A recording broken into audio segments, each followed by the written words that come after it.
Okay. So first of all, let me ask, what do you mean by polymorphism? What do you mean by polymorphism? Okay, you can put that in the chat box. What do you mean by polymorphism? Any idea? Not any idea. You should have some idea, right? One entity, different forms. Okay, one entity, different forms. Okay, so answer this question. I mean, this question should be answered by only those people, okay, who are completely new to this Python. Okay, so old students don't answer. Okay, so do you? How many of you don't know what do you mean by method overloading? How many of you don't know what do you mean by method overloading? Have you have not heard at all about method overloading? Okay, never heard about method overloading. Okay, okay, right. Cool, fine. Okay, so how many of you know what is method overriding? How many of you know? Just say yes in the chat box. If you know what is method overriding, then say yes in the chat box. Okay, right. Okay, so right now guys, listen. Okay, so I'll tell you. Okay, cool. So are you listening? Are you with me? Because I'm going to explain that. So listen, are you with me? Are you with me? Just say with you. Okay, so first of all, okay, can you read this out? There is no method overloading in Python. Okay, so there is no method overriding in Python. I mean, sorry, overloading in Python. Okay, there is no method overloading in Python. It is not supported. But this is a very famous interview question that keeps popping up for every beginner or even for experienced people. They keep asking. We know that there is no method overloading in Python, but how do you achieve overloading in Python? Okay, so before that, let me explain this to you and then I'll proceed further. Okay, first of all, what do you mean by method overloading? Okay, so anyone who knows what do you mean by method overloading can put that in the chat box. Okay, so for this you must know either C or Java. Okay, so if you don't know, it's okay, but just listen to me, because Python anyways don't have method overloading, but it is just for your bonus understanding. Okay, method overloading is that, see, for example, you will have, okay, say let me call a function as multiply. I'm calling a function multiply. Sometimes I would only pass, okay, 1 comma 2. Okay, sometimes I would call the function by passing two parameters, but they would be two different kinds of parameters, 1.2 and 2.3. Did you see that? Okay, name but differ in parameter type. Yeah, so Sharanya gave the right answer. Methods having same name but differ in parameter type, number of parameters, or the order of parameters. Okay, or the overall order of parameters. They are also called as method overloading or function overloading, right? So function overloading in C++. So I might call a multiplication either in this way, 1.2 comma 1, isn't it? So guys, are you with me? Did you see this? I'm talking about C++ and Java. Okay, so can you keep answering my question? How many function calls are there? How many function calls are there? How many function calls are there? Three function calls. Okay, but don't you think all the function calls are having the same name? Yes or no? All the function calls are having the same name. Did you see that? Yes or no? But though the function name is same, okay, I will have multiple definitions for it. Okay, one for accepting int a comma int b. Did you see that? I mean, so for people who don't know about integer, C++, Java, forget about it. For others who know, just try to understand. Okay, so this I'm talking about Java or C++, right? So this is one definition which can actually multiply two integer values. Then I will have again a multiplication function for two floating point values. Okay, float a comma float b, float a float b. Okay, again definition. Okay, then again I'll call multiplication for now to match for one, okay, integer, the other one floating point. Okay, so guys, if you don't understand, don't worry. Okay, it is not there, it is not supported in Python, but I'm just trying to give you some example for those who already know, so that you can try to relate with this. Okay, it's a famous interview question, right? So that is why. Okay, so tell me, what is the function name? What is the function name? Can you please put that in the chat box? What is the function name? It is MUL, correct? Okay, but how many definitions are there? How many definitions are there? Three definitions are there. It means single form, only one name. One name taking how many forms? One name taking how many forms? Okay, one entity, that is multiplication, taking how many forms? Okay, three forms. First time it is accepting two integers. second time it is accepting two floating point values, and third time it is the third definition is accepting one integer and one float. Isn't it, my dear friends? Yes or no? Right? So if I call a multiplication with 1 comma 2, which function definition should it match? It should match this. In Java, I'm talking about in Java or in C++, okay? Because, okay, so I am passing two integers, it is accepting two integer values, isn't it? In the second time, if I call multiplication 1.2 comma 2.3, then it has to actually match the second function definition, because it is having two floating point values. For the third time, it should match this one float, the other one is integer. Isn't it, my dear friends? Yes or no? Okay, it means one function name, but different implementations, various implementations, depending on the number of parameters, okay, type of parameters, or the order of parameters. Correct now, my dear friends? This is called as method overloading in Java, or function overloading in C++. Is that clear? Is that clear to you? So what I'm trying to tell you is, you have only one function name, but that one function name itself will be implemented in three different forms. Did you see that? Three different forms. Okay, so this is not there in Python, is what I'm trying to tell you. This is not there in Python. Any idea why this is not there in Python? Can anyone tell me why this is not there in Python? Guys, can you tell me why this is not there in Python? Why method overloading is not there in Python? Okay, exactly, Akshada, you are right, because of dynamic typing. Okay, no, so we don't have this data type. Very good. People who are telling dynamic typing, very good, you have understood the concept very well. Very nice, guys. Okay, because you don't have this type at all. Okay, no, automatically the type would be determined during runtime dynamically by the interpreter for you. Yes or no, my dear friends? Did you understand what I'm saying? Guys, are you understanding what I'm saying? Yes or no? In Java, there is no dynamic typing. Java or C++, it is static typing. Whereas in Python, it is dynamic typing. Yeah, that whatever data you pass, no, it will automatically know where to actually, okay, call. That is one thing, isn't it? Hello? Yes or no? Correct? Okay. Type thing is okay. What if I change the parameters? This one thing is okay, right? Guys, is there anyone who did not understand this? Okay, so people who don't know Java, it's okay, forget about it, nothing. If you don't understand also, it's okay, right? That is one thing. But what if, my dear friends, here I'll give you one more example. Okay, there is one more way. Okay, what if, okay, everything is integer, but what if the number of parameters are changing? Tell me. I'll say 1 comma 2 comma 3, 1 comma 2 comma 3. Okay, int a comma int b comma int c. Did you see that? Int a comma int b comma c. Okay, so when I call this particular function has to be called, isn't it, my dear friends? Yes or no? Okay, again, one function name, different forms. It is changing in the number of parameters. Okay, so the interview question is like this: how do you implement method overloading using Python? Got it? Okay, so we have to implement in some way, though it is not supported. If suppose I am asking you to implement method overloading, how will you do that? Did you understand the question? Hello, did you understand the question? I have not yet started. Okay, did you understand? The question is, if suppose so the interviewer is telling you like this: we know that method overloading is not supported in Python, but if suppose I ask you to implement method overloading in Python, how will you do that? Is what the interviewer is asking. For that, you can write this code and show it to them. Is that okay? Can you see my screen, or can you see the material over here? Guys, can you see the material over here? Okay, so I'll be asking you a question, keep answering my question. Okay, how many classes are there in my program? How many classes are there? Can you tell me? There is one class. What is the name of the class? What is the name of the class? What is the name of the class? It is MyMath. The name of the class is MyMath. Okay, no, how many definitions does it function definition does it have? How many function, how many methods does it have? Okay, one method. Okay, what is the name of the method? What is the name of the method?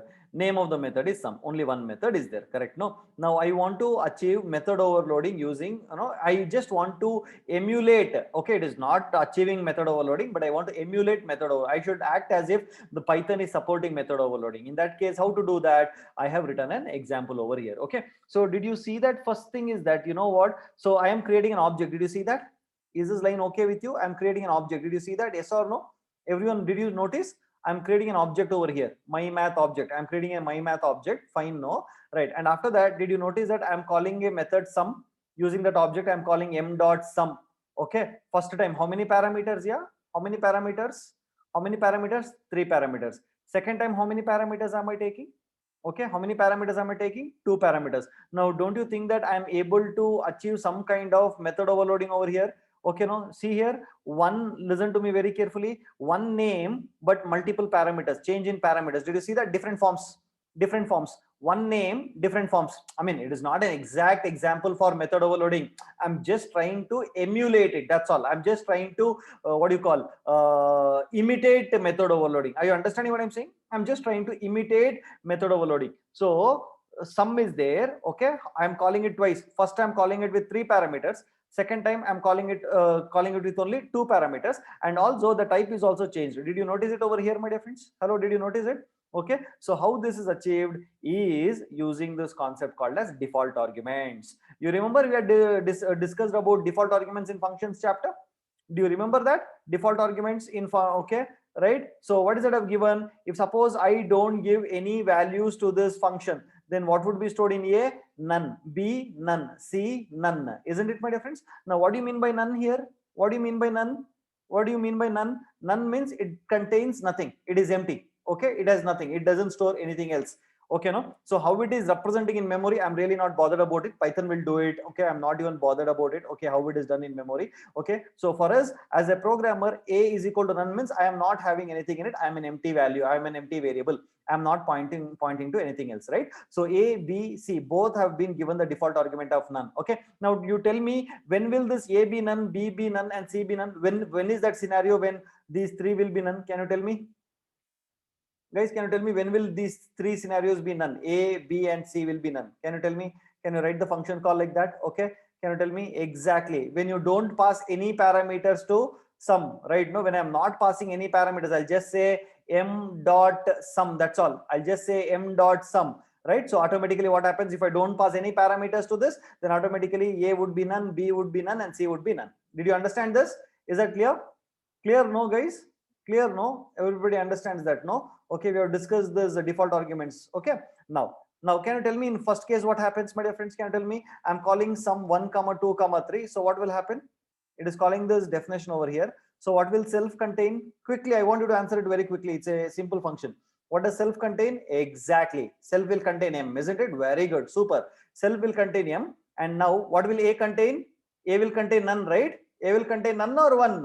None or one? Guarantee? J guarantee? No? Pakka? Guarantee?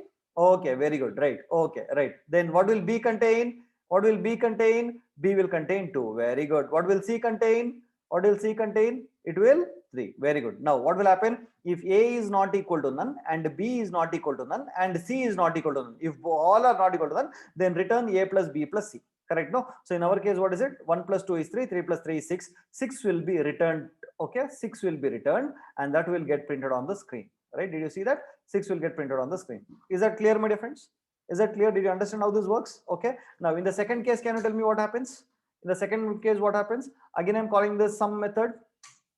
Okay, I'm calling this sum method. So here the method comes here. Okay, so what will a self contain? Tell me from first. Keep answering my question. Okay, what will self contain? Okay, it will contain m. Okay, what will A contain? What will A contain? Okay, it will contain 1.5. Okay, what will B contain? What will B contain? Okay, B. A will contain 1.5. B will contain 2.5. What will C contain? What will C contain? It will contain none. Okay, so will if condition match? A is not equal to none and B is not equal to none and C also should not be equal to none. But no, it is not matching this condition, isn't it, my dear friends? Yes or no? So therefore, it will come to the elif part. Correct? It will come to the elif part, isn't it? Are you understanding? Am I fast, guys? Am I fast? Am I fast? I think they are completely basics, no? You'll be able to understand, right? So elif A is not equal to none and B is not equal to none. Yes, both are not equal to none. In that case, what will I do? I'll say A plus B. Okay, so what is A plus B? 1.5 and 2.5 will add and I'll get it as 4.0. Isn't it, my dear friends? Okay, so am I achieving method overloading over here? Am I achieving method overloading over here? Yes, no? Guys, yes, no? Right? So this is just a simple program that you can actually give it to your interviewer when he asks you that, what is that? So Ankur is telling somewhat. I did not know what do you mean by somewhat. Ankur, what do you mean by somewhat? I did not understand. Quickly. Ankur, first. Sir, can we use star arg for method overloading. You can see, I'm telling you, this is just an emulator. It is not necessary you have to use this method only, right? No, it is not actual overloading. Python is not supporting, Python doesn't support method overloading, right? No, but if suppose they tell you, yeah, you want to, I want you to develop a code that will emulate, that will at least try to imitate. Imitating is not original, right? Now I want to imitate method overloading. It is not necessary you have to use the same method. You can do several using many other methods. Okay, you should be able to do this. That's all. Clear now, guys? Is that clear? Okay, no importance other than an interview question, not importance. Okay, method overloading is really not important over here, right? No, right? Because it is completely done using dynamic typing, so there is no use of method overloading in Python. I'm telling you, this is just a very famous interview question asked by a few dumb interviewers, okay, to confuse you. Okay, so I thought I'll add it so that you won't get confused. Okay, now when they tell you to do method overloading in Python, then you will think, hey, Subhash did not teach method overloading in Python, so that should not happen. That is why I'm actually telling you over here. Okay, method overloading does not happen because there is no static typing in Python. Whatever happens here is dynamic typing. Okay, so that is why there is no method overloading. That is the reason I've given you a note over here. Is that clear, guys? Is that clear? Okay, fine. I'm proceeding further. Shall I proceed? Just say proceed in the chat box so that I can proceed. Okay, not necessary you should follow the same method. You can use your own code to actually do the thing. Is that okay?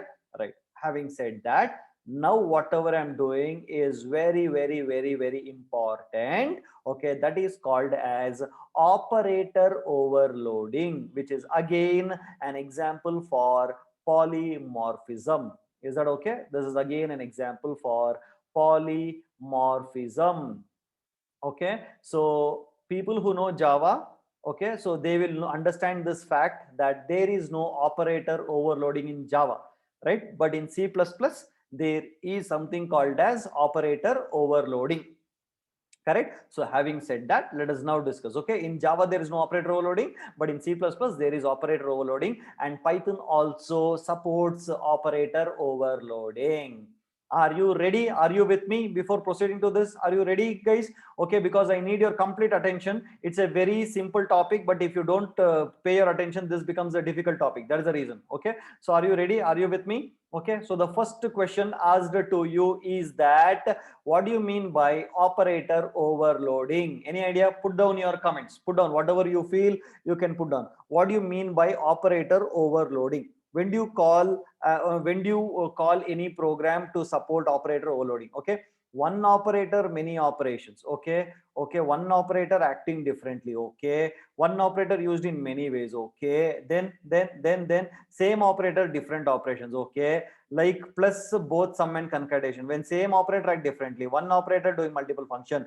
Okay, one operator can do many operations. Okay, one operator for many purposes. Okay, one operator, many or operations. Okay, guys, now listen to me. All your answers are absolutely wrong. Okay, all your answers are absolutely wrong technically. Okay, theoretically, or what do you call, like, just a normal talking wise, it would be technically. What is the spelling for technically? Tech. Okay, one second. T, where is it? Okay, one second. Okay, Technically. Okay, technically it is wrong. Okay, technically it is actually wrong. Okay, so I know that many textbooks, okay, will actually say that, same object, same operator used. Okay, many textbooks, okay, will say that one operator that is used for doing many different things is called as operator overloading. But absolutely wrong. That definition itself is wrong, and that is the reason many of them fail in interview, right? So one of the reasons why my C++ book became very, very popular is because I never used that terminology in my book at all. Okay, because it is not like that, right? So very clearly understand whatever I'm trying to tell you now. Whenever you use an operator to work on user defined objects, that is when you call that operator has been overloaded. Clear, guys? Do you want me to repeat? Just say repeat in the chat box, I will repeat. Okay, if you want me to repeat, say repeat in the chat box, I'm going to repeat it. Okay, so whenever you make any operator to work on user defined objects, whenever you make any operator to work on user defined objects, Okay, it means that the operator has been overloaded. It is not that you know using operator you can do many different ways. Okay, you might do, that's a different story altogether.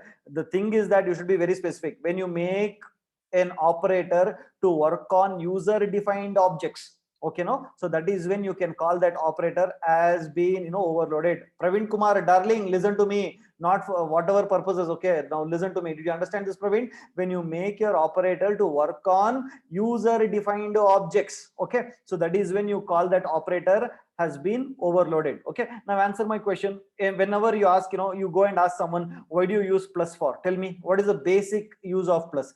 To add two numbers, isn't it, my dear friends? Yes or no? It is used to add to fundamental, you know, data, correct? No, it is used for adding to fundamental data, like, you know, 5 or 6 or whatever it is, isn't it? Okay, no, Chandrika, not for concatenation. Plus is not used for concatenation. Plus is being used to concatenate in Python. Agreed, my dear friends? Plus is not used for concatenation. Plus is being used for concatenation, right? Plus is not used for, in mathematics, do you use plus for concatenation? Tell me. Tell me, my dear friends, will you use plus for concatenation? Absolutely no. You won't use plus for concatenation. Rather, you use plus for doing addition. That's all. That is the meaning of plus. Correct? No. Now, listen. Did you understand so much?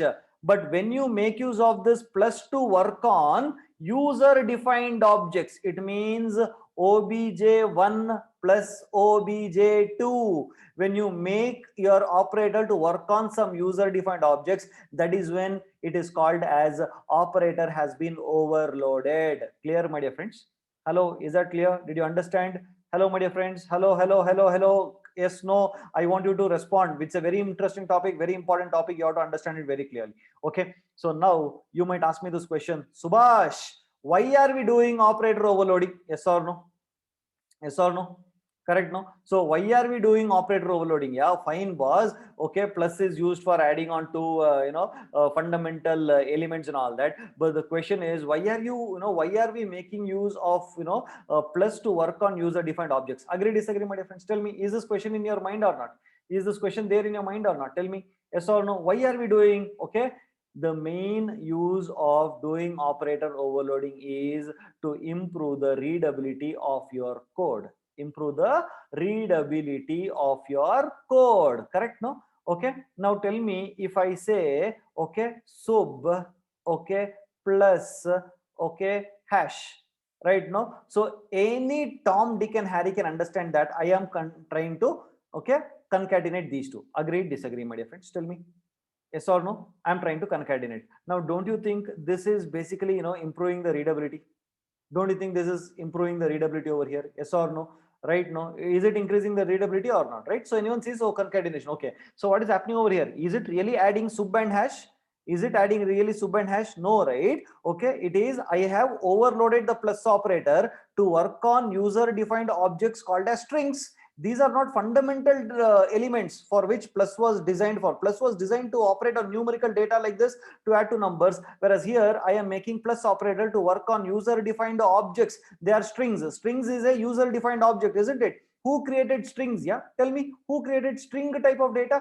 Python has created a string type of data. That is a user defined data. It is not an fundamental mathematical element like this. Okay, so when you make use of this plus to work on user defined objects, is when you call that plus has been overloaded. Understood, guys? Clear? Not clear? Okay, is that clear? Okay, Ankur, sir, isn't integer input also user defined?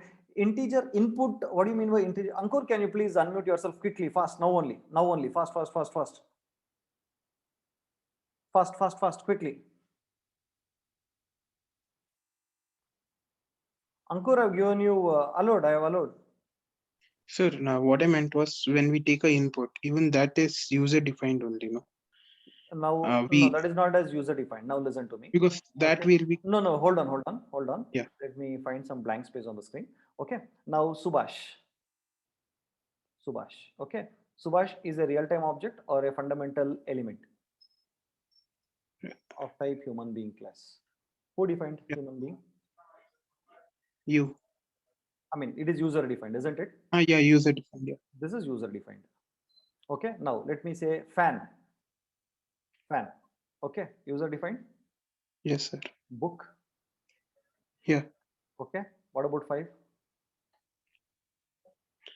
the value is not user defined. I'm talking about value only. No. I'm talking about value. Even this is a value. Subhash is a value. Subhash is an object which contains a value, Okay. Okay. right? So plus was used for this fundamental element, not for to talk to Subhash. But I want to make plus to work on Subhash also. That is operator overloading. Yeah, that I Got it? yes. Yeah. Shall we proceed? Yes, sir. Yeah. Cool. Okay, guys, did you understand? Hello, I'm going to give you problems or programs now. Do you understand this? Hello, guys. Okay. Okay, so 1 second. But how that improving readability, sir? Okay. Okay. Praveen, can you unmute yourself quickly? Quickly unmute yourself. Praveen, can you unmute yourself quickly?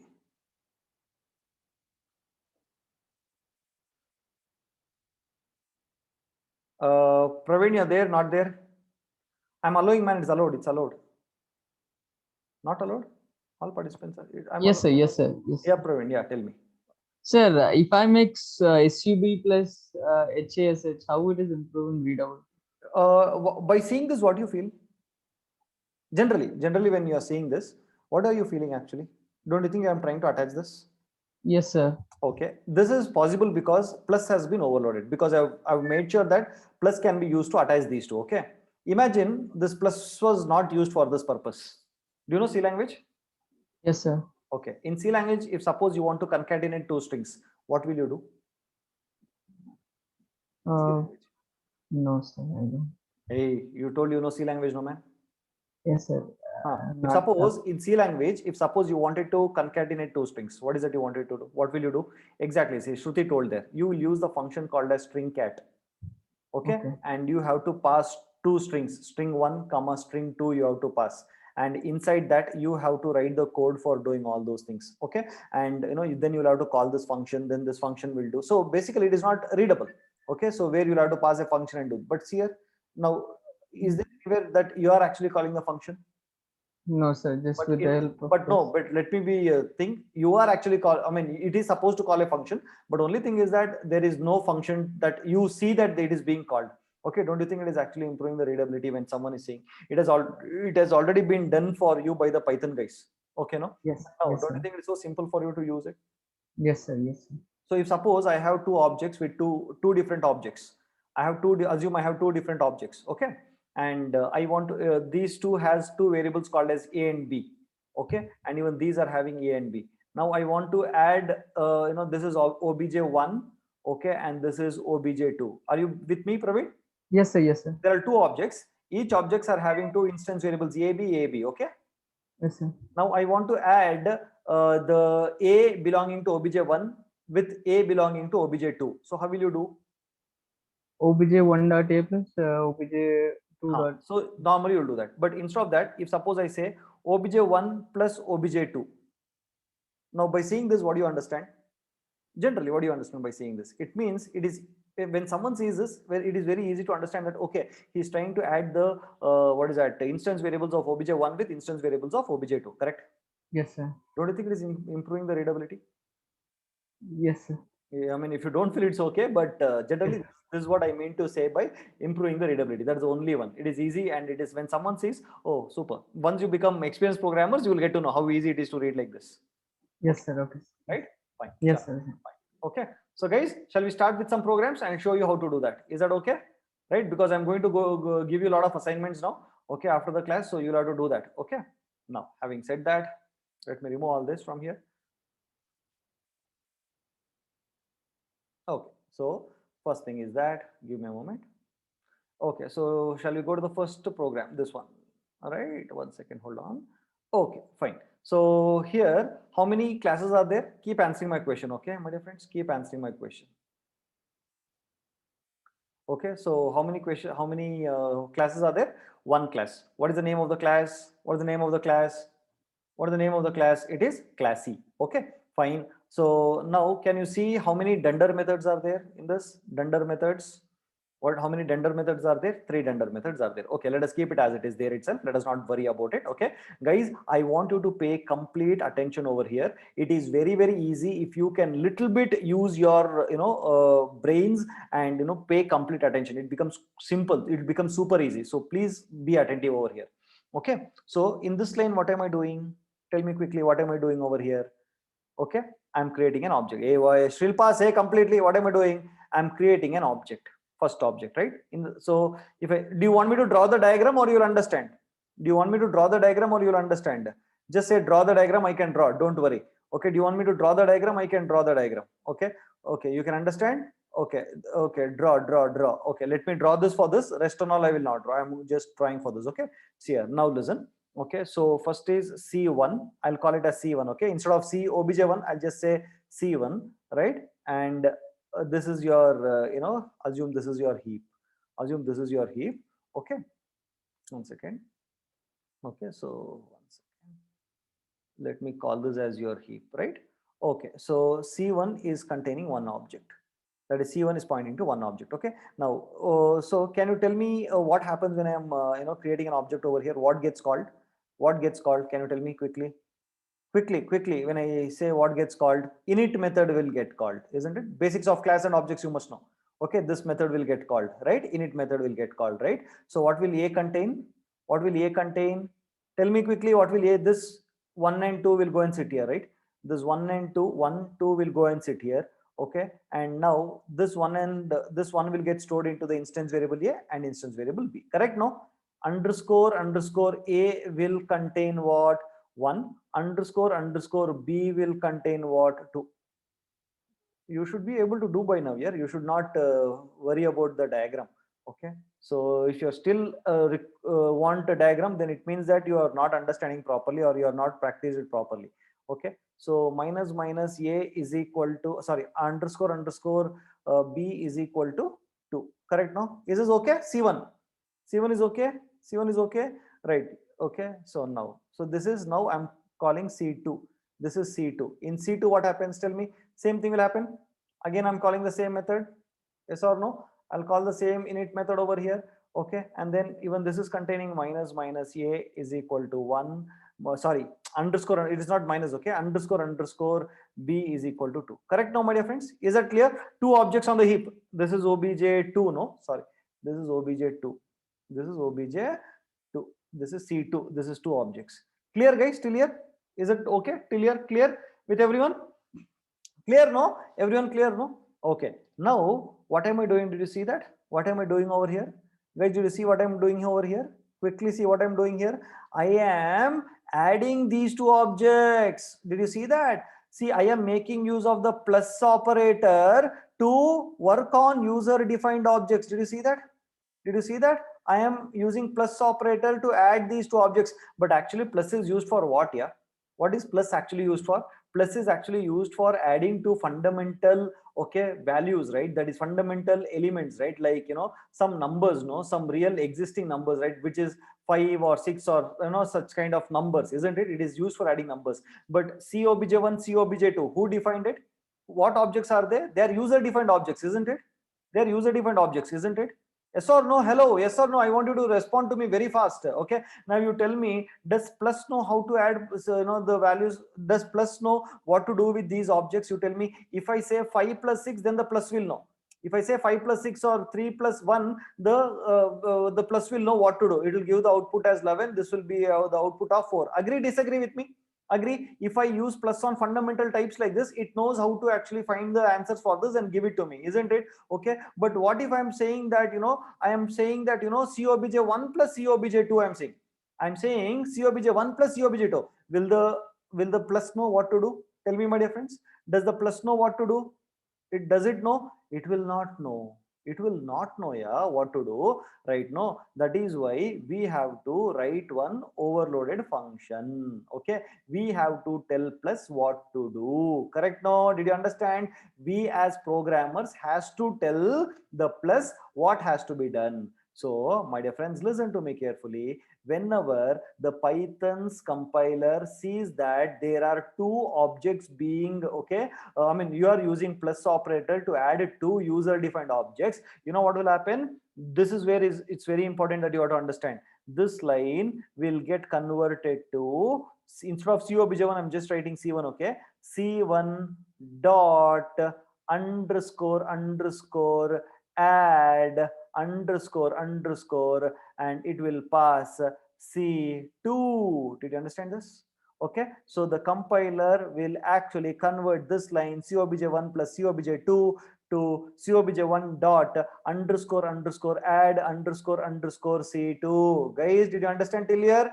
This line, did you understand? Okay, hello. That is, the compiler will know that, okay, what I have to do is defined in this particular add method. Okay, no, and this add method will be called with respect to the object that is there on the left hand side of the operator. Guys, do you understand? The add method will be called with respect to the object that is there on the left hand side of the operator, and the right hand side object will get passed as a parameter. Do you want me to repeat it? Do you want me to repeat it? It is very evident over here. It is very, very evident over here. See here, it is very, by just seeing this you will understand, correct? No, so when you say C, okay, listens to me, when you say O1 plus O2, okay, this line will get compiled. Okay, listen to me guys, listen to me guys. When you have a plus operator being used on two objects, then the compiler will call the add method with respect to the left hand side object and pass the right hand side object as a parameter. Got it? Hello, got it? Okay, so it means who should define this underscore underscore add underscore underscore? Who should define? Tell me, my dear friends, who should define this? User who has wrote this class, no, he has to write it. So whatever you write it over here, that the compiler will do it for you, right?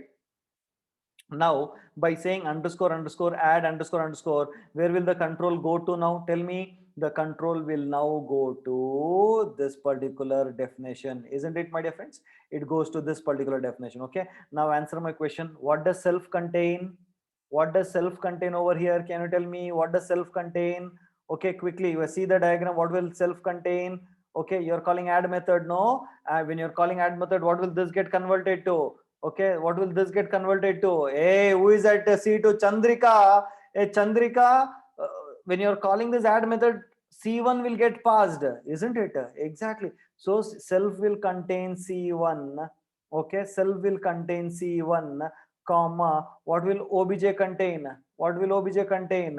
C2. Obj will contain C2. Guys, how many of you did not understand this? That's why I told you I want you to know the basics of classes. How many of you did not understand this? Did you understand or not?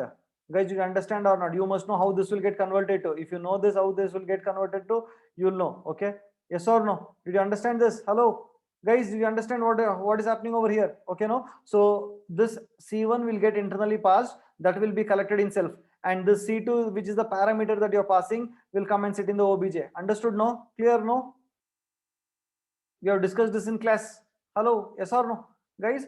Okay, right, got it. Very good. Now tell me, my dear friends, inside this, let me come inside this. Okay, so what is self dot underscore underscore a? What is the self indicating? What is the self indicating? Tell me. Self is what? C1 dot underscore underscore a. So C1's underscore underscore a is what? What is C1's underscore underscore a? Quickly, it is 1, right? No, so here this line is becoming 1 plus, okay, obj dot underscore underscore a. Obj dot underscore underscore a, what will happen? What is obj? C2. Obj is C2, no? Obj is C2, no? C2 underscore underscore a is what? It is 1, correct? No, 1 plus 1. Okay, so what will this become? This will become 2. And where will this 2 go and sit? Where will this 2 go and sit, my dear friends? Where will this 2 go and sit? In TA, correct? No, it goes and sits in TA, correct? Okay, next line. Next line, this line. What is happening in this line? Tell me. Self dot underscore underscore b. What is self? C1. C1's underscore underscore b. C1's underscore underscore b is what? It is 2 plus obj dot underscore underscore b. Obj dot underscore underscore b. Obj is what? C2. C2 is 2, right? No, so this will become 4. So where will this 4 go and sit? This 4 will go and sit in TB, correct? And now what am I doing over here? Can you tell me? Tell me what is this line doing? Quickly tell me what is this line doing? What is this line doing, my dear friends? Quickly tell me once again. Hello, quickly. Creating object, correct? It is creating object. No, again, it is creating an object. Okay, with what parameters? With what parameters? What are the parameters? Okay, to TA and TB. So can you please write down the method call? Okay, that is, this becomes classy in the bracket. I know here what is TA and TB value. What is TA and TB value? Okay, 2 comma 4, correct? So when it is creating an object, what will happen? What is happening? Okay, so what will get called? Tell me what will get called? This init method will get called, isn't it? Init method will get called. Now what is a value? What is a value? A value will be 2, b value would be 4. Okay, so I have created one more object, isn't it? I've created one more object over here. Agree, disagree? Are you understanding this? I'm creating one more object over here. Okay, no, I'm creating one more object. Okay, so that will go and sit in underscore underscore a underscore underscore b, and that object is represented by whom? That object is represented by whom? It is represented by CC, right? No, that object. So let me write it over here. CC is now has created one more object on the heap with underscore underscore a as 2 and underscore underscore b as 4, correct? No, right? And then that CC has been returned. That CC, once it gets returned, where will it come and sit? It comes and sits in COBJ3. It comes and sits in COBJ3. Okay, no? So now COBJ3 is also pointing to the same object. Okay, and then I'm printing it on the screen. Okay, so when I say print COBJ3, what will happen? Tell me. When I say print COBJ3, exactly. Okay, when I say print, this will become what? COBJ3. Okay, dot underscore underscore str underscore underscore will get called, which is nothing but this str will get called, and its value is getting printed on the screen. A is equal to 2 and b is equal to 4. That is the output of this. Hello, you understand?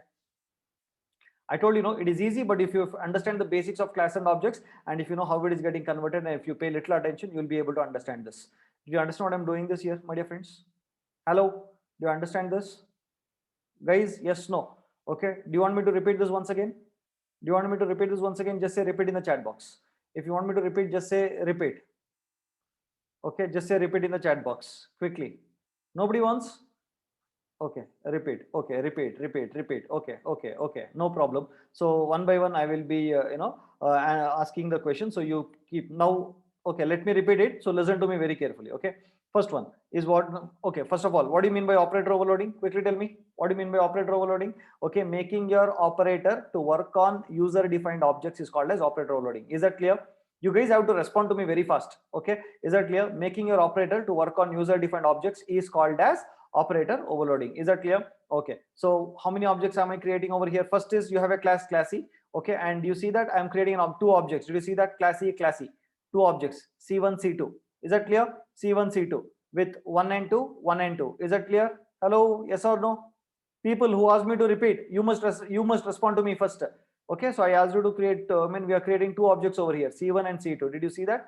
C1 and C2, two things. Okay, next I'm saying in the third line, COBJ1 plus COBJ2. So whenever I use a plus operator on two user defined objects, what happens is that, okay, so this line will get converted into C1 dot underscore underscore add underscore. So underscore underscore add underscore underscore is a method that we can actually write as part of your class, so that we know whenever we want to overload the plus operator, it is mandatory that we have to override this. If suppose we don't do this, you will get an error. Okay, because the compiler will go and call this underscore underscore add underscore underscore, but it is not there, isn't it? So it is mandatory, you have to have this when you want to overload plus operator. Is that clear, guys? Is that clear? Am I fast? Yeah, am I fast, guys? I don't know if I'm fast, I'm not fast. See, it is not fast, but it is your thinking. You have to think, this. I told you, a lot of thinking is needed here. Okay, okay, so it is calling the add and it is passing C2 as an object. Okay, do you want me to remove all these red marks and all and then show you from first? Guys, do you want me to show this red and all that, or shall I continue? Shall I continue? Nobody responds. I don't know what to. I'll continue. Okay. So what happens is when I say okay, COBJ1 plus COBJ2, so this gets converted to C1 dot underscore underscore add underscore underscore C2. Okay. So what happens is my add method will get called over here. So self will contain C1 and C2, which I'm passing as the argument will get passed to OBJ. Okay. So inside that I'm adding C1's A with C2's A, and then C1's B with C2's B, and I'm storing it into TA and TB, and within that I'm creating one more object using those two. Okay, I want to create one more object, and then I'll store it. That object is called a CC, and then I'm creating that CC and giving it over here. Now COBJ3, this one COBJ3 is nothing but the addition of these two objects. Okay, addition of C1 and C2 is stored in C3. That's all. Are you understanding my difference? Okay, the addition of C1 and C2 is stored in C3. This is the addition object. Okay, and then I'm printing it. So while printing it, I'll call the str method, and inside the str method I'm just using A is equal to convert that into the string format, and then B is equal to, I'm converting that into string format and printing. So it will print A is equal to 2, B is equal to 4. Now don't you think that I'm after adding two objects, it means that I'm adding the adding this one and this one, and adding the B, that is this two and this two of these two objects. Don't you think I'm adding it? Now don't you think this line looks very clear and very neat? Hello, yes or no? Yeah, guys, tell me if you did not understand. Tell me if you did not understand. Anyone who did not understand, you can tell me. Understood? Okay. No, only those people who did not understand. Only those people who did not understand. Anyone? You have to slowly, you have to understand one by one line. Anyone? Can I continue? Can I proceed? Hello, shall I proceed? Can I proceed? Okay, right. Okay, right. Now, okay. So now here you see what has happened. Now I want you to observe. So this is how your real-time code will look like. Okay, here I've just split all these lines together. Class C, creating an object and all, I've split everything line by line, but here I've put everything in one line. Okay, so you should be very careful to observe.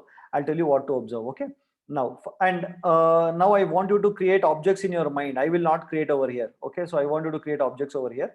Now listen to me. How many classes are there? How many class? What is the name of the class? What is the name of the class? Class C. Okay.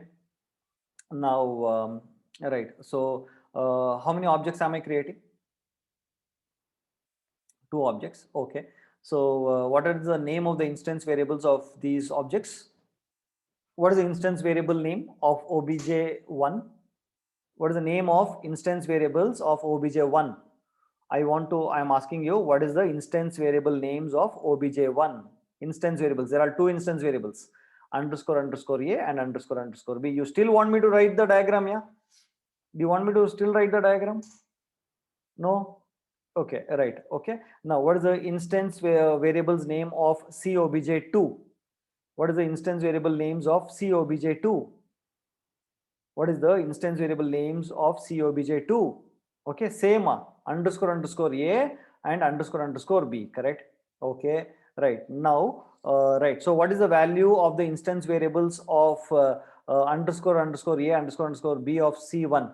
1, 2. Okay, what about the instance variable values of C2? Okay, it will again be 1, 2. Right now, is that clear with you? Okay, now, okay, now tell me, okay, don't see the code and all that. If suppose generally I tell you that COBJ1 minus COBJ2, what is that you expect? When you say COBJ1 minus COBJ2, what is that you expect to do? You basically want to just subtract the instance variables of COBJ1 with instance variables of COBJ2 and give the result, isn't it? So you want one more object which will be the subtraction of these two objects, isn't it, my dear friends? Exactly. 1 minus 1 comma 2 minus 2, isn't it? Okay, right. Now in that case, which is the standard function that has been given by Python for us? Which is a standard function? Okay, for addition we had underscore underscore add. For subtraction, what do we have? For subtraction, what do we have? Underscore underscore sub underscore underscore sub, isn't it? Did you see that? Okay, now, so if I say like this, what will happen? Tell me, how will this get converted to? Okay, the same thing what I did. Okay, so it is nothing but C1 dot underscore underscore. Okay, can you please put that in the chat box? Sub, and you're passing C2, isn't it? You're passing C2. Correct now, my dear friends? And this will get converted to what? This line will get converted to what? Okay, underscore underscore, okay, sub, okay, sorry, underscore underscore sub underscore underscore, and what is that? This will get converted to C1 comma C2, isn't it? Okay, now what will get called? Tell me what will get called. This will get called, isn't it? This will get called. Hello, are you understanding? Guys, are you understanding? See, I started from here. I started from here, then this, then it will get called, right? Now, what will self contain? What will obj contain? What will self contain? C1, right? It will contain C1. What will obj2 obj contain? Okay, what does it contain? This contains C2. Correct now? Okay, inside this. Okay, inside this. Did you see what am I doing now? Don't you think I'm creating an object? Did you see I'm creating an object? Hello, am I creating an object? Okay, so before creating an object, inside something is happening. Did you see that? With two parameters. I'm creating an object of two parameters. Did you see that? Did you see that? Just keep seeing yes or no. See, there is a comma. Yes or no? Okay, the first parameter is what? What is the first parameter? Self dot underscore underscore a. Self means what? C1's a minus of C2's a. Did you see that? C1's a minus C2's a. What does that become? C1's a minus C2's a becomes what? Can you tell me? C1's a minus C2's a becomes what? 0. So it means this line becomes like this. Return, return, return, okay, class E, okay, that is what is that? 1 minus 1, it becomes 0, comma. Now self underscore underscore b is what? C1's b minus C2's b, isn't it? C1's b minus C2's b. What does this become? C0 comma 0. So I have created an object over here. Okay, one object would be created. This is an object, and that object's reference is being returned. Correct? No, an object is getting created, and that object's reference, some object's reference right now, will be returned. That will be returned. Where will that come and sit? Where will that come and sit? In COBJ3. Okay, so that I am printing over here. When I print this, what will get called? str method will get called, and I will now print this 0 and 0 on the screen, which is nothing but 0 and 0. Guys, is that clear? Did you understand this? Hello, this will get converted to what? Okay, COBJ3 dot underscore underscore str underscore underscore, like this. Guys, difficult, easy, not understanding, understanding? What do you think? What do you feel? It is little bit confusing, but it is very simple. Actually speaking, it's very simple. It's very simple, but it little bit looks confusing. That's all. Okay, so if you, but you have to practice. There is no other way. You have to practice. Easy and understandable. Okay. All right. Okay. Shall I proceed further? Shall I proceed further, guys? Hello. Shall I proceed further? Guys, shall I proceed further? Okay. So did you see what is happening over here now? Okay, sir. One doubt. One doubt. Okay. Praveen Kumar. Yeah. Tell me what is that one doubt. Okay. Tell me what is that one doubt. I'm allowing you to talk to me. What is that one doubt? Sir, just little up, sir. Sir, here return class C of self dot underscore underscore a. From that statement, it has to move upward, right? So to underscore underscore init underscore underscore self comma a comma b. Correct. It has this one, no, init. Yeah, Yes, sir. creating an object, it will go here Yes, and create sir. an object. Yes. Yes, sir. But if we call Yes, with this yes, sir. line Yes, is sir. becoming That's like good. this, and Yes, this sir. 0 will be here, and this will be here. Yes, sir. But see, sir, if we call with the object reference only, it will call that init constructor, right? Here, no, not necessarily. Whenever, no, I didn't get you. What is that? No, sir. If we call with the object reference only, the init constructor has to call, right? So, for example, init will get called. Okay, whenever you are creating a new object, when the object is being created, this will get called. yes, sir. I'm in the process of creating an object, right? Yes, sir. Only thing is Ah, that that is your normal way of creating object is by saying C is equal to, okay, class C. Yes, This is sir. what normally you create. See, I've created here. Yes, sir. Yes, sir. Okay. The self will be replaced with C. So that is what Where I'm asking. 1 minute, no. Even here it is being replaced with C. But see what happens, no, Praveen. Okay, let me explain this. Okay, so Yes, you sir. are thinking that, okay, here you are thinking that what gets stored in self is a C1, isn't C. it? Yes, sir. Yes, sir. No, it is not C1 actually, right? No. So when you're calling this class C, okay, there is a partially created object. It is not a fully constructed object. A partially created object would be created, which has no instance variables. Okay. I mean, it is in the process of creation. That would be there in self, and you're creating that object. Once that object is completely constructed, no, that reference will come and sit in C1. Acha. Okay, sir. Okay. Sir, once again, repeat one. Okay, so what happens is, okay, when you're calling this class, you forget about this now. Okay, whenever you're Oh, okay, creating this object, it is what Python will do is it will create it is in the process of creating an object. Some memory would be allocated and is just creating a new one, correct? No, so that Okay, memory sir. would get passed to self, and in that Okay, sir. memory, this A or whatever gets stored. And once this is completely constructed, the reference would actually come and sit in C1. So we are assigning that to C1. So the COBJ1 will now contain a reference to the fully blown, fully constructed object. Okay, sir. Okay. Okay. So instead Yes, of sir. here, you are initializing that to C1. Here, I'm also doing the same thing. But only thing is, I'm not initializing anywhere. I'm just returning it. And later, it is coming and sitting in, what is that? In COBJ3 over here.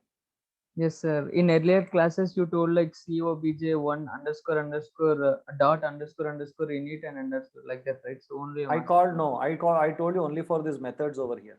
Whenever you're calling any object, where is that? In this case, I told you like that. Yes, sir. So Okay, no, but you can consider this, no problem. You can say COBJ1 because the only way is, for now, what is this reference COBJ1? It is anyways the same thing only. See, when you're creating an object, this is your heap, okay? It is creating an yes, object, right? No, but this is yes. not completely constructed. But this reference is what is stored in the self now. Acha. Okay, Okay, and then sir. after constructing it, it's nothing but the same thing. The same thing is coming and sitting C1. The only difference is that this is now when going and sitting in C1, it would be a fully constructed with A, B, its value and all is filled. But before it will not be like that. Yes, sir. Yes, sir. Got it. Got it? Yes, sir. Okay. Did you understand this return class C? Yes, sir. Yes, sir. Okay, fine. Shall I go ahead? Yes, sir. Oh, right. So Surendra Kumar is telling something. What is that, sir? Once again, explain return line in subba. Okay, we're here. So it will become, what is that? 1 second, 1 second. Sir, so it will become COBJ1 dot.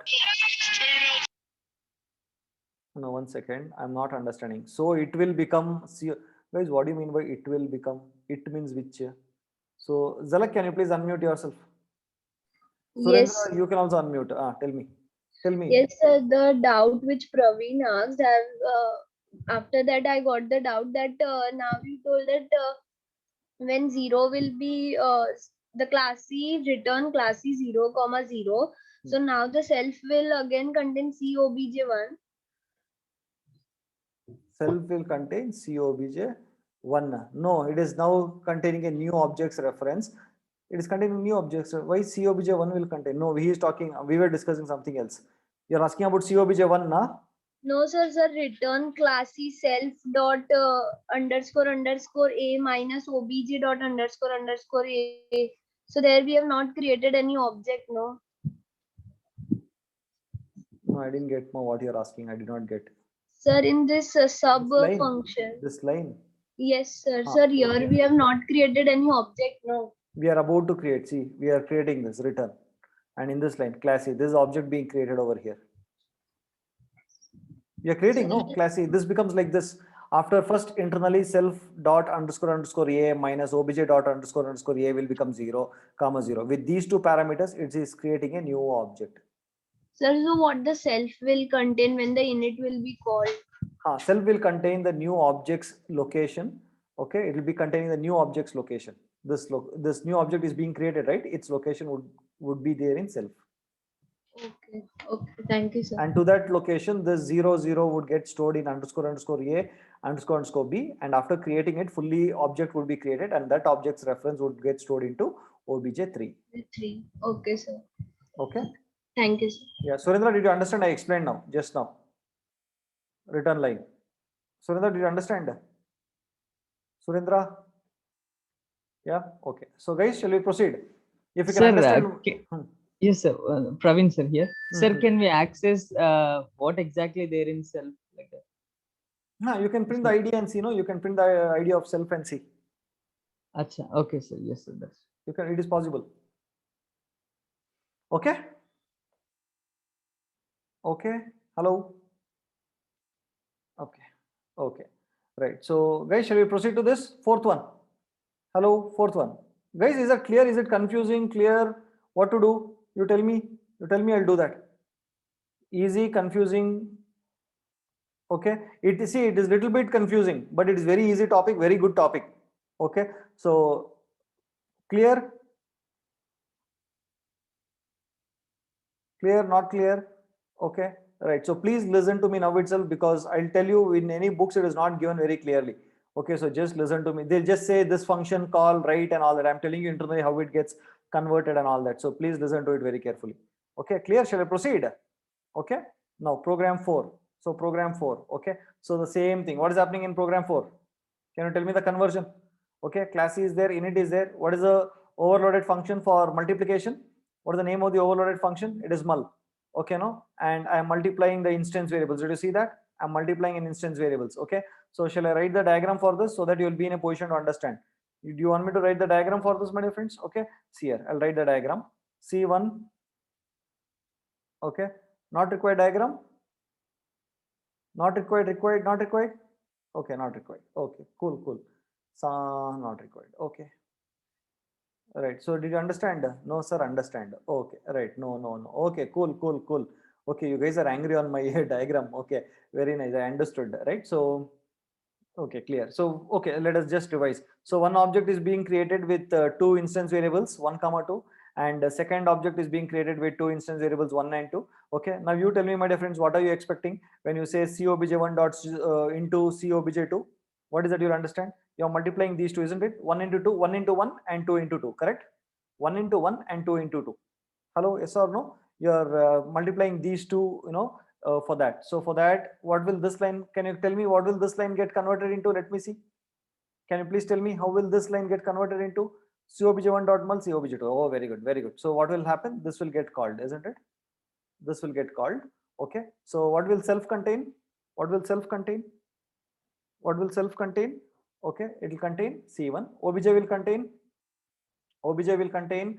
tell me, C2. Okay, so then I'm creating a new object to store the multiplication of those two instance variables, right? So self dot underscore underscore a, that is these two. Okay, I'm adding 1 into 1 and 2 into 2 and I'm passing it. So can you tell me how this return statement will become? Can you tell me how this return statement will become? This return statement will now become what? Return classy, return classy.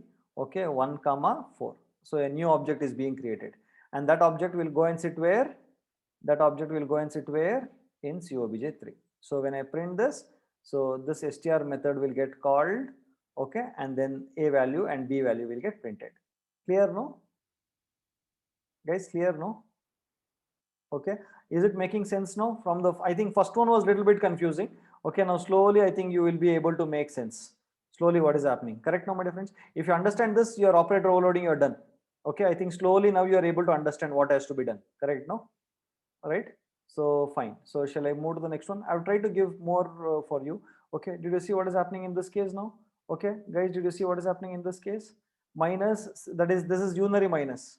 You understand this? Unary minus. Can you guess how this will get converted to? Can you tell me how this, how will this get converted? Can anyone write it in the chat box? Okay, but first of all, what is the method to be written? What is the method to be defined? Did you see that? Negation method, underscore underscore neg underscore underscore. This is a method. Hello guys, did you see this? Can you convert this into a function? Actually? Can you convert that? No, here, come on, Bhuja. Before that, what will happen? Before that, what will happen? No, you have to call a method. No, how do you call that method? First, what will happen? Yeah, correct. No, hey, who is that? Delty fellows? Where is C2? Where is C2 over here? Why are you memorizing? All are memorizing. If there are two operators only, you should do that C2, right? Here only one OBJ1 is there. Where is C2 here? Where is C2 here? Okay, it is only C1 dot underscore underscore neg underscore underscore like this. That's all. Hey, what are you guys writing? No, yeah, come on, hello, hello, all dirty fellows. See what you're doing. Okay, why two parameters? Only one. That's all. This is what will get called, and this will get converted to what? Okay, underscore underscore neg underscore underscore, and then C1 will get passed, isn't it? Yes or no? Huh? Why minus C1 and all that? This C1, now this will get called, which is that this will get called. Okay, what will self contain now? What will self contain? C1. Okay, so minus self dot underscore underscore a is what? Minus 1 comma minus 2.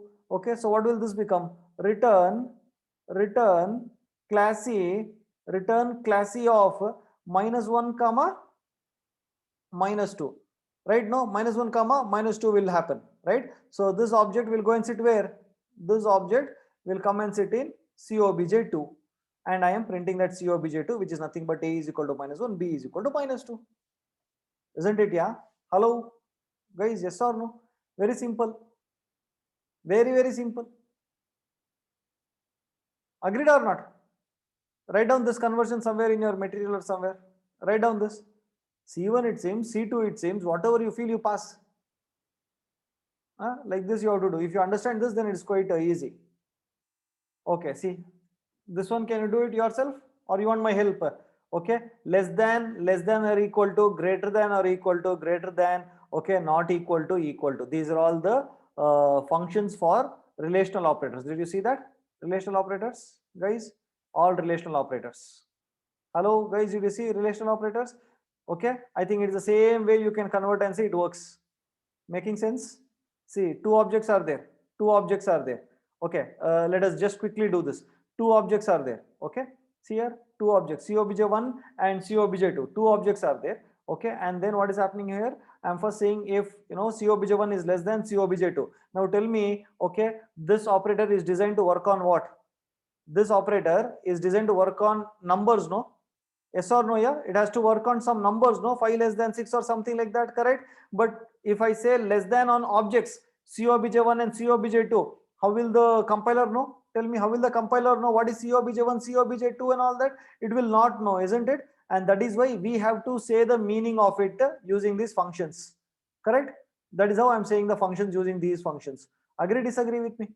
Agree, disagree? Guys, during the start of the session, there were 184 people who were attending the session. Now automatically 174. My question is, was it difficult? Are you not understanding or what is it? I don't know. I didn't know why these people went away. Okay, so what happened? Can anyone tell me, my dear friends? Was it difficult? Was it easy? Or say certain things I'll tell you. Okay, certain things, you should definitely take some pain, right?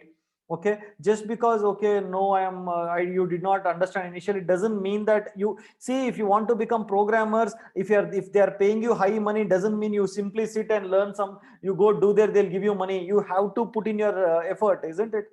Okay, just because you don't understand, run away, it doesn't, right? No, right? So it is such an interesting concept. You try to learn from any book, it will become very difficult. You won't understand. This conversions and all is not taught here. Why you are doing like this? Okay, so you should not do this, no, right?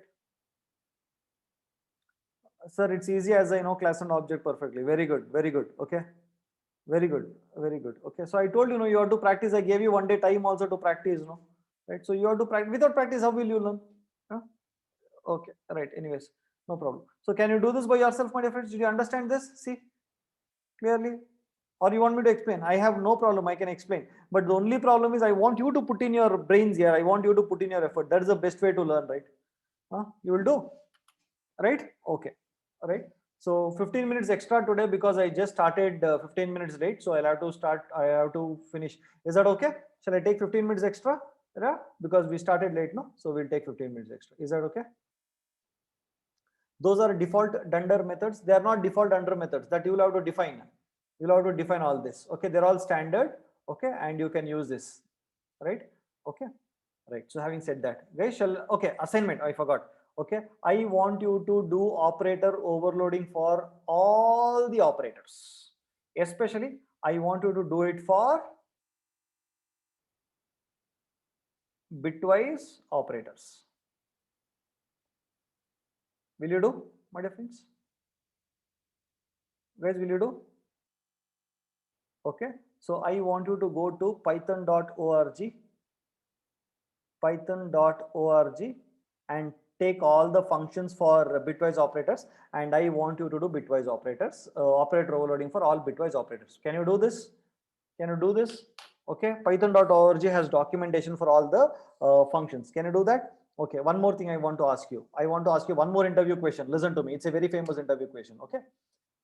So when you're overloading the plus operator, that is binary plus, when you're adding C1 plus C2, that is COBJ1 plus COBJ2, is it possible for me to just keep that function empty and return some random object without adding just random object? Can I do that? Can I do that? Are you understanding what I'm saying, or you want me to repeat the question? What I'm trying to ask you is, okay, if suppose, listen, okay, so listen, I'm going to ask you this. See, assume I'm doing this, okay, C3 C3 is equal to C1 plus C2. These are all objects, okay. C1 plus C2, and I am writing an add method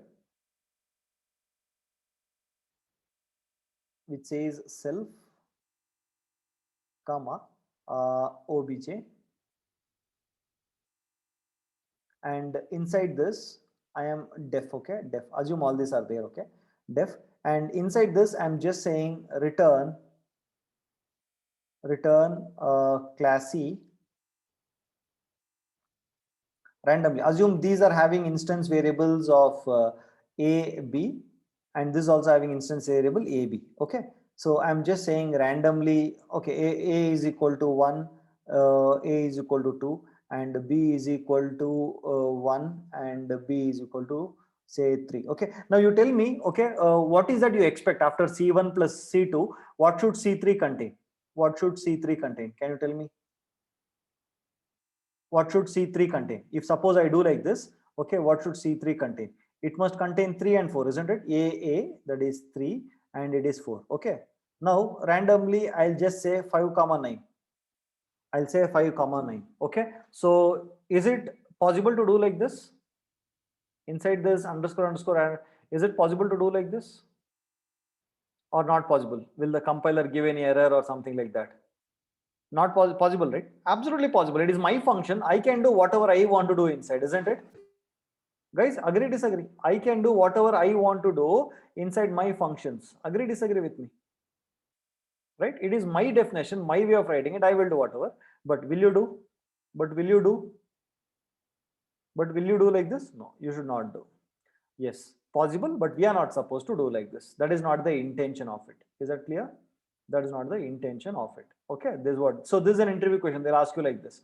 You can do because it is you are who are defining it. Okay, exactly. Then there is no use of that operator. Absolutely, you understood it right. Right? No. See, if you're doing it like this, then what is the whole purpose of operator overloading? Right? No. So you can do whatever you want to do, but you are not supposed to do. Correct? Right? So yeah, this is an interview question that is asked to you. Okay. Now, having said that, shall we go to this final concept for today, my dear friends? Okay. So do you know what you mean by command line arguments? Yes, no. No, don't know. Whatever it is, you can tell me. Okay. Do you know what you mean by command line arguments, my dear friends? Command line. Hello. Do you know what you mean by command line arguments? Okay. Okay. No idea. Okay. Now listen to me slowly. Are you all with me? Are you all with me? Just say with you because I need your complete attention. Okay. So just close your eyes. Just say like this so that you'll get complete concentration. Just, just wipe your eyes or something so that you'll get concentration. Okay. Okay. So by the way, do you know what you mean by command line? Do you know what you mean by command line? Yes or no? If you don't know, you tell me. It's okay. I'll tell you. Do you know what you mean by command line? Okay. What is a command line? See, you give commands here, no? Here, you give commands, right? Wherever it is. 1 second, right? See, here we give command, no? Here, ls minus l, copy, all these we give commands, no? This is, yeah, command prompt. In Windows, you call it as command prompt, right? So this is basically called as command line. This is command line. Okay, no? So through the command line, I can give arguments to my program. They are called as command line arguments. Clear? Clear? Not clear? Okay. All these days, what we were doing? We were just writing one Py program. Okay, that is vi test.py. Okay, and then I used to say print hello. So I used to say Python 3 test.py, isn't it, my dear friends? And it will say hello, correct? This is the normal program that we were doing, correct? No? Agree, disagree? Right? But am I passing any arguments to my program? Am I passing any arguments to my program through this? Okay, no, right? So today I'll show you how to pass arguments. It means while running Python 3 test.py, I can pass some arguments like this. Okay, so where I can collect these values inside inside my program, and through this I can actually work on my, I can use these arguments and do some operations. Is that clear? Hello, is that clear? Guys, is that clear what I'm saying? Not clear? Not clear? You say not clear, it's okay. If you're not clear, say not clear. Okay, no? So what I'm trying to tell you is that through the command line, I can give arguments to I can pass few arguments. Okay, let me show that, you'll understand it. Okay, now listen to me carefully. Are you there with me now? Are you all there with me? Just say there with you so that I will get motivated. Okay, right. Now listen. So first thing is that you have to, first thing is that you have to, my dear friends, okay, so import this module called as sys. What is the module? You have to import the module called as sys. Okay, no? And now what is this program name is called as cla.py. Did you see that? cla.py. I'm going to explain this to me. Listen to me very carefully. What is zero? What is that she has given zero? Arpita is saying something called a zero. Okay, let us not bother. Leave. Arpita, leave. Okay, now guys, did you see that, guys, how I'm running this code? Can you say how I'm running this code? I want you to type this, on the chat box.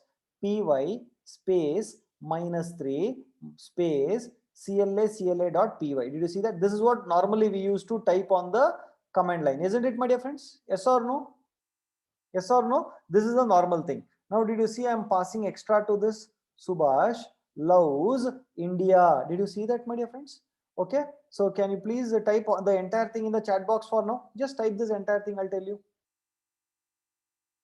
Just type this entire thing.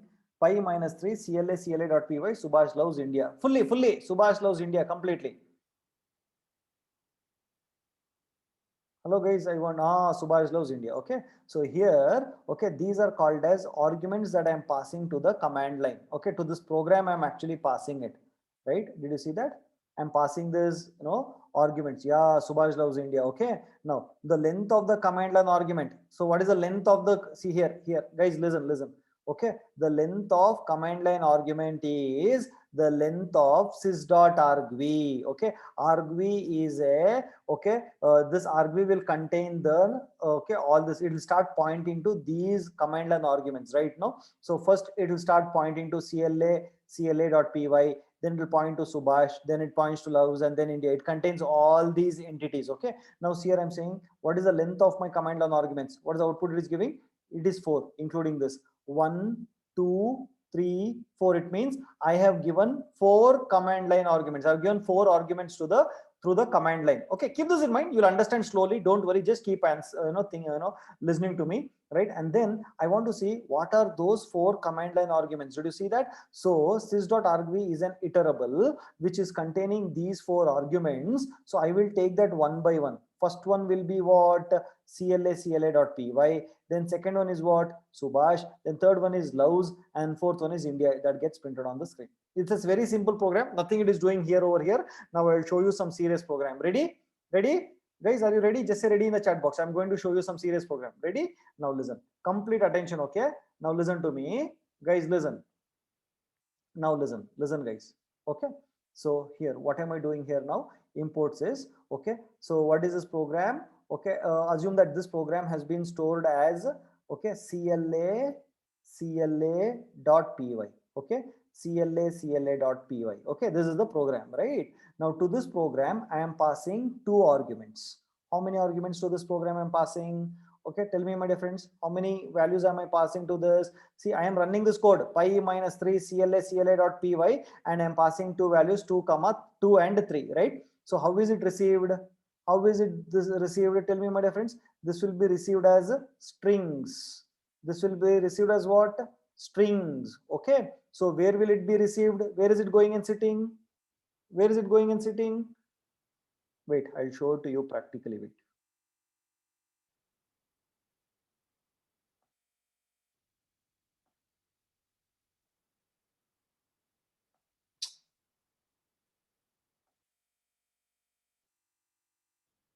One second.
Okay, guys, can you see me? RV, yeah? Did I type anything wrong here? Correct, no? RV only, right? Now, guys, so now see here, what I'll do, CLA.py 2 and 3. Okay, so what does it give? Oh, did I print that value? No, right? Oh, I did not print the sum. Okay, so guys, did you see that? Okay, first line. Hello, are you there with me? I'm going very slow for now. Are you there with me? Okay, what is the module to be what is the module to be imported? Name of the module. It is this. Okay, so now what is that I'm seeing? What is that I'm asking? What is the length telling you? Length will tell you how many command line arguments I am passing, isn't it? Yes or no? Hello, yes or no? Tell me, correct? Did you understand this? Okay, now where will all my command line arguments go and sit? Where will all my command line arguments go and sit? Tell me, where will all my command line arguments will go and sit? Tell me. In argv. Okay, in argv it will go and sit in argv. But what is argv? What is argv, my dear friends? Tell me, what is argv? What is argv? Is basically a list, correct? No. So okay, in my program, first let me run this. Python 3 cla.py 2 and 3, correct? Now, so okay, let me run this code. So what did it give me first? What is the length of my argv? What is the length of my argv? First one is what? First one, second one, and third one. Isn't it, my dear friends? 3. That is what it gave me. 3. Correct? No. Then I saw where is it going and sitting. So my argv is a list. Correct? Now, my dear friends, it is a list. Now, what is it I want to do? I want to add 2 and 3. Correct? Now, my dear friends. Hello, yes or no? I want to add the value of 2 and 3, which I am giving as argument to my program. Correct? No. But what is 2? I mean, so where are these 3 stored? Tell me quickly once again. Where are these 3 stored? Okay, where are all my command line arguments stored? In argv. What is argv? Once again, tell me, what is argv? Argv is a list. Okay, if argv is a list, cla.py is which argument? 0th argument, 1th argument, 2th argument. It is 0th argument. What about 2? What about 2 is which argument? First argument. That is 1th argument, 1th index, right? No. And what about 3? What about 3, my dear friends? It is the 2th argument. Okay, now can I add 2 and 3 like that only? Can I add 2 and 3 like that only? Tell me, can I add 2 and 3 just like that? No. Why I cannot add? Because this has been taken as a string, isn't it? This has been taken as a string. So what is that I have to do now? I have to convert the string into a what? Into an integer, right? No. For that, which function I have to use? I have to use integer function. So that is what I've done here. Did you see that? I'll take the first argument, convert that into an integer. I'll take the second argument, convert that into an integer, and then I will store it into the value sum. After adding this, I'm storing it into the sum. Did you understand command line arguments now? Now, my dear friends, guys, did you understand the command line arguments completely? You need to have this module, and to the program you can give arguments through the command line. You can give arguments. Hello, did you understand this? Clear, guys? I'll work on few more programs. Listen to me very carefully.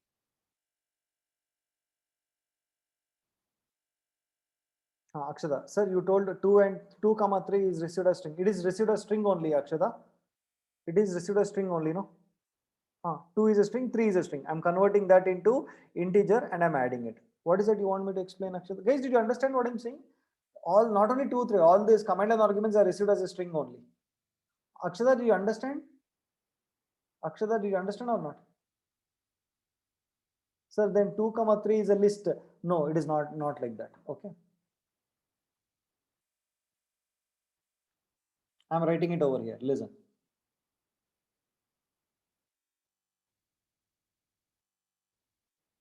Akshada, this is for you. So listen.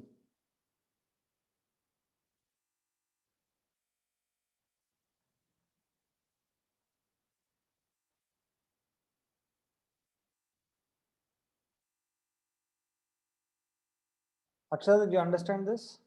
This is how it would be there. This is argv.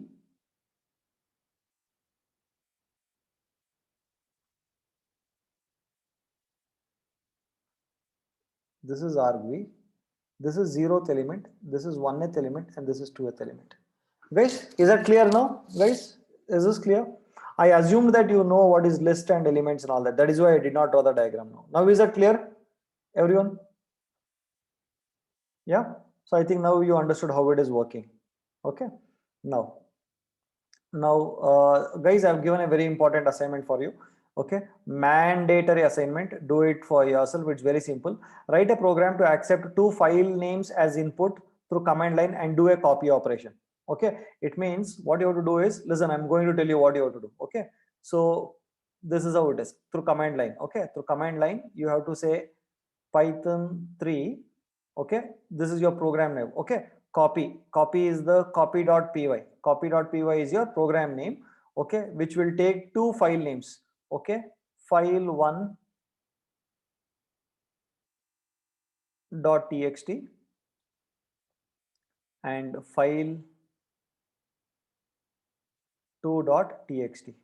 Okay, so what is that you have to do?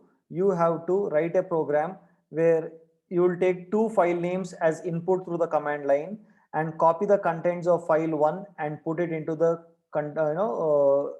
take the contents of file 1 and put it into file 2, and this is the program that you have to write. Clear? Hello, very simple program, doing the read and write. Okay, so what will you do? Can you tell me? Inside this copy program, what will you do? You will say an open. In open, what will you open, my dear friends? Tell me.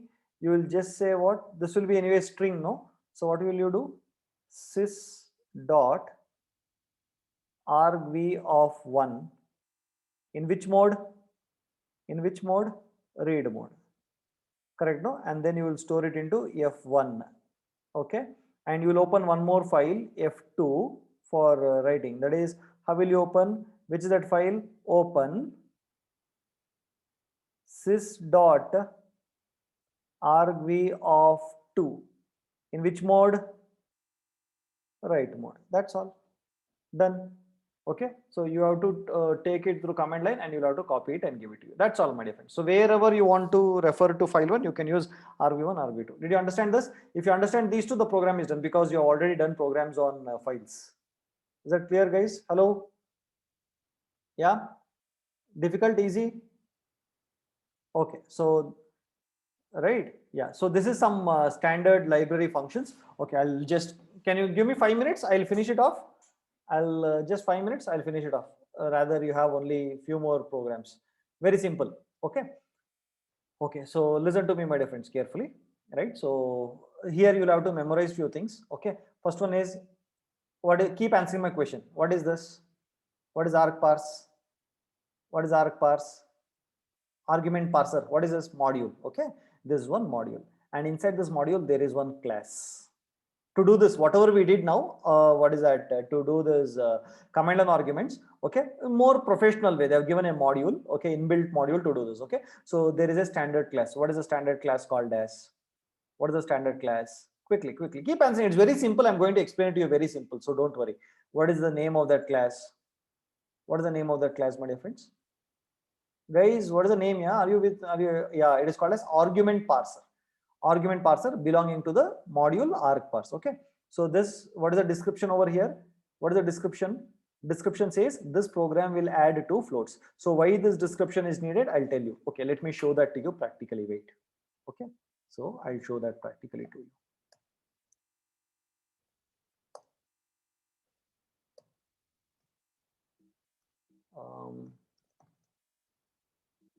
vi0.py. Okay, vi1.py. Okay, so guys, did you see, is that the same program which was there on the this one in the material? Is this the same program, guys? Is the same program? Okay, see here, listen to me. So this is the class, this is the class. Okay, no, so it is a description, right? Okay, now after calling this class, I'm creating an object. What is the name that I've given to the object? I've got an I've created, I use a class and I got an object. What is the name that I've given to an object? Parser. Okay, I've got an object. So now what I'm doing is I am saying add arguments. So I am supposed to take 2 arguments from the command line. Okay, so I'm adding all these arguments and I'm giving information about that argument over here. Okay, did you see that? I'm giving information. It means take this num1, that is the first argument. It should be of the type float. And if you don't know, then ask for help. The help would be enter a float type number. These are all descriptions. Okay, 2. And this is used for passing the arguments. Okay, and this so if I want to add those 2 numbers, then say args.num1 and args.num2, that will add it and give you the result. Okay, so I'll show you the output and then I'll come back and open this program once again. You'll be able to understand. First, you see what I'll do now. Okay, so see here, Python 3.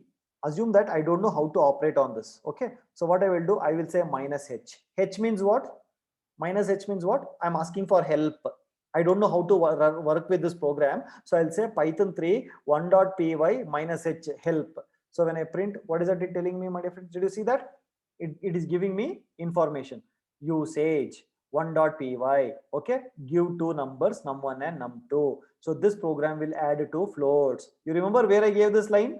You remember, my dear friends, where I gave you this line? Okay, you remember in the class when I created a class? Okay, there inside there I gave you, right? So whatever you gave there in the description, that will come here. Okay, then do you see this positional arguments, num1, num2, enter a float type number, enter a float type number 2 times. Okay, no, and then I can, now I'll know, okay, I'll have to give 2 numbers. Now I'll give 2 numbers. See here, I'll give 2 and 3. So it will add 2 numbers and give it to me. Is that clear? Did you see that? So it is a professional way of taking command line arguments. Okay, so in my old way of command line arguments, I cannot give this -h and give all this descriptive messages. Okay, so this module is helping me to give some nice descriptive messages and all that. Okay, understanding or not? Yeah, you understand? So first one is used to create a class, and along with it, I'm giving a description. This program will add 2 floats. Okay, so for those people who don't know how to actually use this program, if they say -h, this will get displayed completely. Did you see that? Whenever I say help, it will say enter a float type number, enter a float type number, and what is the name of that command line arguments, what type of value it has to be taken, and all those things. And it will, when I give those 2 values, then that would be parsed and it would be stored in these arguments. And then what will happen? I can retrieve those arguments using these variable num1 and num2 and take the result and print on the screen. That's all. So you'll have to just memorize few steps over here, guys. Okay, until you say okay, I cannot proceed further. Is this clear? Hello, is that clear?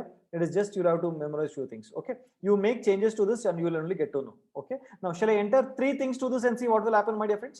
It is taking only 2 type float. Shall I run 3 things and see what will happen? I'll pass 3 arguments and see what will happen. Okay, see now, Python 3 1.py 234. So what does it say? It gives me an error. Did you see that? It's good way to handle, no? Comparatively to the previous method, this method is good. So it is not allowing me to enter anything else. Correct? No, it is just doing the error checking over here. It says, boss, you can enter only num1 and num2, and you are giving an extra. So did you understand why this module was created? It is more professional way of handling command and arguments. Okay, right, guys? Hello, is that okay, guys? Guys, is that clear? Hello, is that clear? Okay. So shall I go to the next one? I mean, it's simple. If you understand this, then the rest is simple. That's all. Okay. Now, so here. So what is this telling you now? So this is done, right? Which is done. This is done. Okay. So what is this telling you? Any idea? Num. Okay. So basically it's a num. So how many arguments can it take? It can take 3 arguments. Yeah, very good. That is what says. I can take 3 arguments. And what should be the type? What should be the type? okay, integer, and it should say help is equal to pass 2 values. Okay, I think it should be 3 values or something, no problem. Okay, it should be 3 values, by I think by just return 2 values. So I can take it as num0, num1 and num2, and I can just, okay, so can you work on this, my dear friends? Okay, nr is equal to 3. So maximum I can take is 3 arguments over here. I'm going to show you one more program. See here, the next program, it says star. Okay, it means it can accept all arguments, not 1 or 2. It can accept all arguments. Okay, and you can take those values, okay, and then you can print it on screen. You can see there over here. Are you understanding, guys, what I'm saying? It can take any number of arguments, no problems. Here I've given 3 arguments. I've given you examples. Simple. Okay, if I say star, all arguments. Okay, now I can have plus also. Did you see this plus? Plus means what? This program will accept 1 or more arguments, no 0. It is 1 or more. Here even 0 can be accepted over here. When I say star, even 0 can be accepted, but whereas here it is 1 or more arguments. Okay, that's all. I mean, I'm just showing you different ways of doing it. This is more than enough. Okay, so assignment for you is, I want you to see the this one, type of our print type, and see what will happen. Type of args dot values, and see what is the type it gives. Will you do that, guys? Will you do that, guys? Will you do that? Okay, so how was the session? Difficult, easy, not interesting? What do you feel, guys? How was the session? How was the session? Yeah, comment on arguments and things. Did you understand? Okay, guys, for God's sake, can you please practice it? Please practice it today only after the class, guys. Please, for heaven's sake, please, practice it. Else it's going to become a little bit. You will get confused. You have to practice it, my dear friends. There is no other go. Please practice it. Okay. So these things you might forget. So once again, just note it down. It is okay. But at least operator overloading, you must definitely know, guys. I mean, everything you must know. There is nothing that you should not know. You should know everything. Will you practice it? Okay. And yeah, one more thing. Tomorrow's session is all about threads. It's going to be, it's easy, but it's going to be a little bit confusing thing. So make sure that you're very, okay. Yeah, Ankur, we'll do that. Okay. So please make sure that you learn the concepts of, classes, objects and all very clearly, and then come to the class tomorrow. Okay. Yes. Yes. No. Hello. Okay. Okay. So meet you tomorrow. Okay. So until then, take care. Bye-bye. Love you all so much. See you. Bye. Good night, guys.